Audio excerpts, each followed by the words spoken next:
आप महसूस करो, बाबा साहब अम्बेडकर ने अपने जीवन में कई सामाजिक संगठन बनाए, कई राजनीतिक दल बनाए। उनका पहला सामाजिक संगठन जो समता सैनिक दल था, जो 1924 में बना। फिर उन्होंने इंडिपेंडेंट लेबर पार्टी बनाई, फिर उन्होंने शेड्यूल कास्ट फेडरेशन बनाई, और जब 1949 में यहाँ हुए सम्मेलन में जो कमजोर वर्गों के ऑपरेशन कम्युनिटी के लोगों ने रखा था, उस सम्मेलन में जब वो यहाँ लखनऊ में भाषण देने आए तो उन्होंने पिछड़े और दलित समाज के लोगों को चेताते हुए कहा कि मैं आपसे ये नहीं कहता कि आप रोटी बेटी का रिश्ता करो, मैं आपसे ये नहीं कहता कि आप एक थाली में भोजन खाओ, लेकिन आपकी समस्या एक ऐसी है, उन समस्याओं से लड़ने के लिए आपको एकजुट होकर राजनीति करनी चाहिए। ये संदेश मैं आपको देना चाहता हूँ, क्योंकि लोकतंत्र 51% सहमति का विचार है। अगर 49% विषयों पे आपकी सहमति नहीं होती और 51% विषयों पे आपकी सहमति है, तो आप मिलकर राजनीति कर सकते हैं। इसलिए ये भाषण बाबा साहब अम्बेडकर ने लखनऊ में दिया था कि जिस दिन आप मिलकर राजनीति करोगे तो ये जो लोग आज कुर्सियों पर बैठे हैं, आपके जूतों के फीते बांधने में भी अपने आप को गौरवान्वित महसूस करेंगे अगर आप मिलकर राजनीति करने लगे। उस दिन पॉलिटिकल पावर आपके हाथ में होगी, उसी दिन आप प्रदेश और देश के में अपने एजेंडे को, अपनी पॉलिसी को लागू कर सकते। अब आप महसूस करो कि बाबा साहब जिस बात को कहते हैं पॉलिटिकल पावर, वो है क्या? लोकतंत्र तो है, लोकतंत्र में राजतंत्र का पहरा भी है। कैसे कि पैसे वाला व्यक्ति विधायक बन सकता है, पैसे वाला व्यक्ति सांसद बन सकता है, पैसे वाला ही प्रधान बन सकता है, पैसे वाला जिला पंचायत सदस्य बन सकता है, पैसे वाला ही प्रमुख बन सकता है, जिला पंचायत का अध्यक्ष बन सकता है, चेयरमैन बन सकता है। सारे काम पैसे से होंगे, प्रचार से लेकर हर चीज में पैसा देना पड़ेगा, तभी बात आगे बढ़ेगी। तो लोकतंत्र में राजतंत्र का, धनतंत्र का पहरा तो है कि पैसे का अधीन भारत में लोकतंत्र है, लेकिन अगर तरीके तैयार किए जाए तो काम करने वाले लोगों को भी मौका मिल सकता है। उसका उदाहरण मैं आपके सामने खड़ा हूं, मैं आपके सामने खड़ा हूं। उसका उदाहरण आप देखो, जहां 2024 के लोकसभा चुनाव में देश 2 दलों में बटा हुआ था, क्या तो इस लाइन को वोट करेंगे या इस लाइन को वोट करेंगे, हमने 2 दिनों में चुनाव लड़ा। एक नगीना में जहां पार्टी के लोगों ने अपनी जेब से पैसा इकट्ठा करके, चंदा इकट्ठा करके 1-1 रुपया जुटा के, मैंने भी गांव-गांव जाके माननीय काशीराम साहब के उस नारे को, कि एक वोट और एक नोट के नारे को मैंने आगे बढ़ाने का काम किया। तो उसी समाज ने, जिस समाज ने माननीय काशीराम साहब को ताकत देने का काम करता, उसी हकवंचित बहुजन समाज के लोगों ने मुझे वोट देकर, मुझे नोट देकर मुझे चुनाव लड़ाने का काम किया। और सिर्फ चुनाव लड़ाने का काम नहीं किया, ये जून का महीना बहुत महत्वपूर्ण है मेरे लिए। 1 जून अध्यक्ष संघ की स्थापना, आराम कर लो। 4 जून लोकसभा 2024 का रिजल्ट जो भी आने वाली है। 8 जून मैं गिरफ्तार होकर 2017 में जेल गया, 16 महीने जेल में रहा, 29 जून समाज के हक अधिकार की लड़ाई लड़ते हुए मनवादियों की आंखों में इतना खल गया कि 4 गोली चला के मेरी हत्या करने का प्रयास किया। ये जून मेरे लिए बहुत महत्वपूर्ण महीना है। तो मैं आपसे कह रहा था कि इसी कमजोर हक वंचित समाज ने मुझे लोकसभा का सांसद बनाने के लिए मेरी चोटी का जोड़ लगाया। तब जब उन्होंने अपने मन में संकल्प किया कि अब हमारी बात को उठाने वाला कोई नहीं है, हमें अपना नेता तैयार करना है, हमें अपनी आवाज तैयार करनी है, लोकसभा में हमारी बात रखने वाला कोई होना चाहिए, तो उन्होंने वोट देकर मुझे जिताने का काम किया। दूसरी दिन पे जहां हम लड़े सिद्धार्थनगर में, डुमरिया में लोकसभा पे, वहां इन बड़े दलों के बाद तीसरी बड़ी पार्टी आजाद समाज पार्टी बनी और 80,000 से ज्यादा मत जो है वहां आजाद समाज पार्टी को मिलेगा। तो जिस लोकतंत्र को महापुरुषों ने स्थापित किया, पॉलिटिकल पावर बनाने की बात की, जिसमें धनतंत्र का पहरा हो गया, उसी धनतंत्र को चैलेंज करके गरीबों ने इस असली लोकतंत्र को स्थापित करने का काम नगीना से किया। तो मैं यहां से आज सबसे भी कहूंगा कि एक बार दोनों हाथ लाके नगीना के साथ धन्यवाद करो। धन्यवाद नगीना। और नगीना के साथियों का भी धन्यवाद। प्यारे साथियों, आप पॉलिटिकल पावर को समझो। इस देश में और प्रदेशों में राज्य सरकारें और केंद्र की सरकारें वो प्रदेश का नेतृत्व करती हैं और देश का नेतृत्व करती हैं। और वो करती क्या? देखो, बिजली के दाम, पानी के दाम, गैस के दाम, पेट्रोल के दाम, डीजल के दाम, फीस सब सरकार तय करती है। आगे बढ़ो, स्कूल कहां बनेंगे, कॉलेज कहां बनेंगे, यूनिवर्सिटी कहां बनेगी, मेडिकल कॉलेज कहां बनेंगे,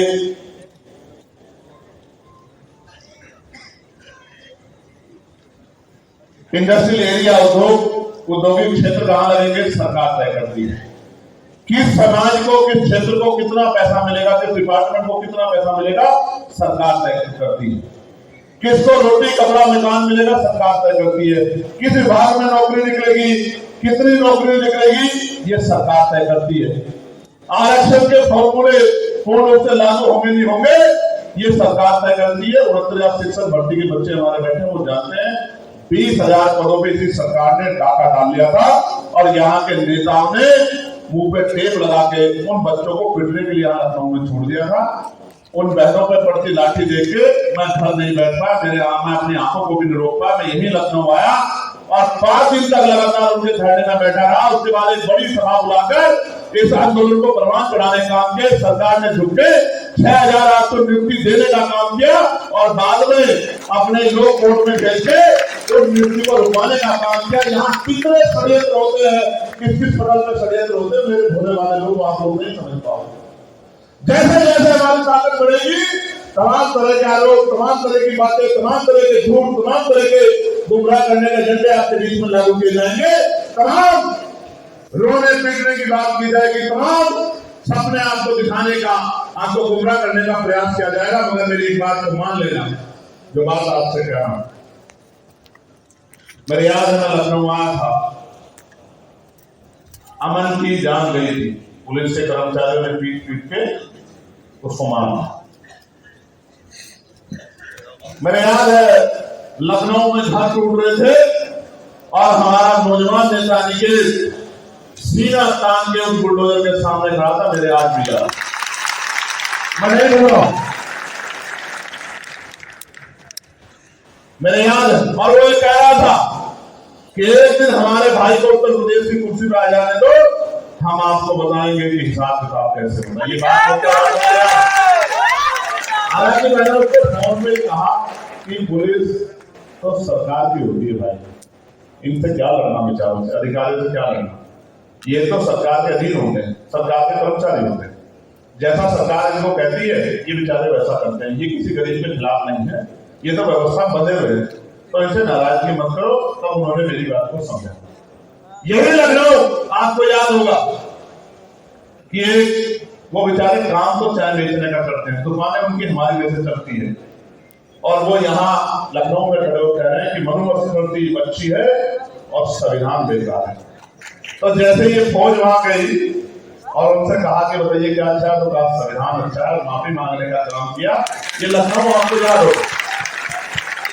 हालांकि मैं चाहता हूं कि लोग माफी ना मांगे, लेकिन लोग दिल से संविधान को माने। देखो, संविधान से दिक्कत किसको है? जो गैर बराबरी को मानता हो, किसी जाति धर्म का, जो छुआछूत को मानता है, जो ऊंच नीच को मानता है, जो गरीबों के तन पे अच्छे कपड़े नहीं देखना चाहता, जो आज भी चाहता है कि वो गरीबों के बच्चों को नोच ले और मनुस्मृति के साथ उसमें कोई कार्रवाई ना हो, वो अपने घर में आराम से पढ़ के सोए। वो लोग चाहते हैं कि ये संविधान, वो लोग ये कहते हैं कि संविधान बना। जबकि सत्य ये है कि दुनिया में अगर सबसे बड़ा संविधान कहीं है और सबसे महान संविधान कहीं है तो वो भारत में है। डॉक्टर बाबा साहब अम्बेडकर और उनके साथियों ने लिखा। वो लोग चाहते हैं मैं किसी की जमीन छीन लो, मुझसे किसी ने आग उठा के देख ली, मैं उसकी खाल उतार दूं तो मेरे ऊपर कोई कार्रवाई ना हो। आपने देखा किस तरह पिछले 2 महीने में अपराध की बाढ़ आई, बारातें रुक गई। बारातें तो जिंदा लोगों की हैं, लेकिन मरने वालों की अर्थी हुई। आज भी इतना भेदभाव है। इसका जीता जाता उदाहरण सुनो। ग्वालियर में चीफ जस्टिस को मध्य प्रदेश ने ऑर्डर किया था कि ग्वालियर में हाई कोर्ट में बाबा साहब अम्बेडकर की प्रतिमा लगनी चाहिए, और कहते सारे लोग कहते हैं न्यायपालिका की नहीं मानते हो, न्यायपालिका की नहीं सुनते हो, हम न्यायपालिका की मानते हैं। उन्हीं लोगों ने चीफ जस्टिस को मध्य प्रदेश के ऑर्डर को ना मानते हुए बाबा साहब अम्बेडकर की प्रतिमा को ग्वालियर के हाईकोर्ट में लगने दी। वो ग्वालियर के हाईकोर्ट में बाबा साहब अम्बेडकर जो पहले कानून मंत्री थे, जो संविधान के रचयिता थे, जिनको सिंबल ऑफ नॉलेज दुनिया में कहा जाता है, जो करोड़ों नारियों के जो तमाम जाति धर्म की नारियां हैं, जो उनके मुक्तिदाता था, उनकी स्टैचू नहीं चाहते, वो राजस्थान हाईकोर्ट जैसे मनु महाराज की स्टैचू वहां लगवाना चाहते हैं। ये फर्क है हम लोगों में। हम न्याय के लिए लोग, और वो गैर बराबरी को मानने वाले लोग। आप महसूस करो आज भी इतना जातिवाद, इतना भेदभाव, इतना अन्याय है। मैं आपसे पूछना चाहता हूं, जिस तरह से प्रदेश उदाहरण है अभी बिजली विभाग, विद्युत विभाग को जिस तरह से निजीकरण की भेंट कराया जा रहा है, कर्मचारी आंदोलन कर रहे हैं, और कॉन्स्टिट्यूशन ये कहता है कि आप किसी को उसका पक्ष में बगैर आप उसको दंडित नहीं कर सकते। सरकारी कर्मचारी को आप यहां ऑर्डर निकाल रहे हैं कि अगर कर्मचारी हमारी बात नहीं सुनेंगे और वो आंदोलन करेंगे तो हम उनको नौकरी से निकालने का काम करेंगे। मैं चैलेंज करके सरकार को कह रहा हूं, एक कर्मचारी के खिलाफ कार्रवाई करके देखना, फिर आजाद समाज पार्टी आपको बताएगी कि संविधान की रक्षा कैसे की जाती है, संविधान पे हमला करने वाले से कैसे मुकाबला किया जाए।